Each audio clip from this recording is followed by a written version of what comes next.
I don't know how we'd wrap it, but can we get the Vancouver Canucks a sense of urgency at home? Today on the Sportsnet Power Rankings, we are getting in the spirit of giving. When you look at the Carolina Hurricanes, there is a lot to like, but you can't help but wonder, is there something missing from that lineup? Would a second line center really help that squad? Now we know there's a lot of talk about the Canucks moving Bo Horvat, and you have to think, isn't that exactly the kind of guy the Hurricanes could use? Since Vincent Trocheck left as a free agent in the summer, they haven't really found that true second line center to fit behind Sebastian Aho. If you're Carolina, you could move a guy like Seth Jarvis, as good a young player as he is, if it meant getting Horvat and sliding him into that 2C hole. Horvat is exactly what they could use for that playoff push to finally get them over the hump and break through. Giving up Jarvis would be tough, no doubt, but there is a sense that Horvat might be willing to put roots down in his new place, sign an extension, and Raleigh really is a place players love to play. Similar to Carolina, the New York Rangers have had trouble scoring enough goals when it matters most in recent years.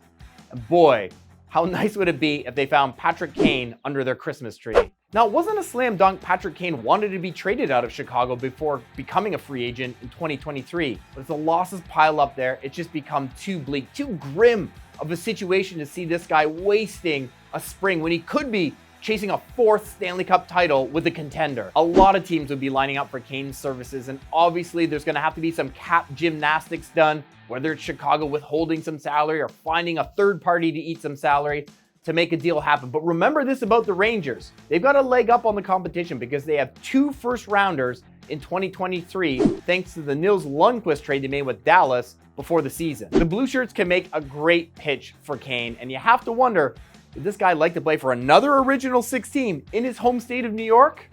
Seems like it'd be a pretty good fit. The Colorado Avalanche finally got over the championship hump last year.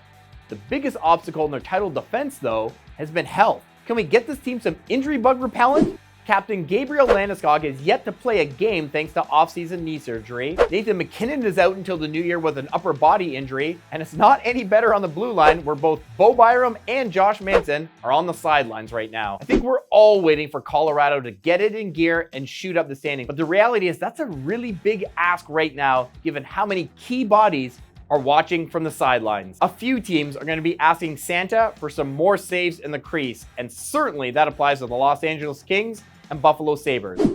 The Kings goaltending has been a sad subplot all season. They've already sent Cal Peterson to the AHL. Jonathan Quick can't find his form from a couple years ago. And now Phoenix Copley's getting a look in the crease as they desperately look for some kind of solution. The Buffalo Sabres, they've been one of the highest scoring teams in the league all season.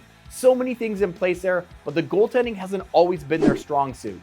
Now, Craig Anderson, the 41-year-old, he's doing what he can in there, but it's a lot to ask a guy of that age to carry so much water. Can Buffalo get a little support for Anderson? That will be key to the Sabres rising up and really challenging for a playoff spot in the spring. Now, I don't know how we'd wrap it, but can we get the Vancouver Canucks a sense of urgency at home? Some of Vancouver's worst showings all season have been right in their own barn.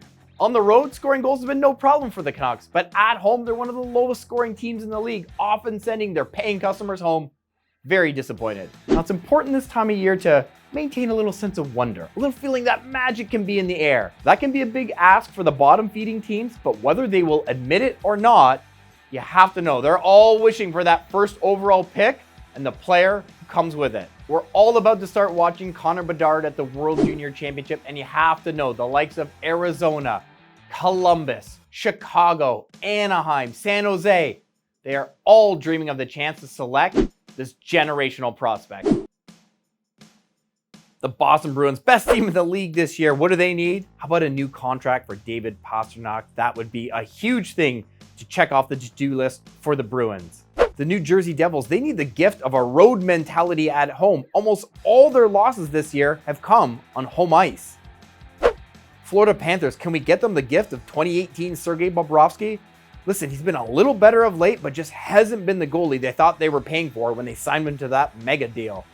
Ottawa Senators, we all know what they need in their stocking, a defenseman. Great forwards, but they just haven't been able to hammer down that blue line yet. All right, we made our list and checked it twice. I'm Ryan Dixon. Come back soon for more power rankings, and I hope you and your favorite team get exactly what you're after this holiday season.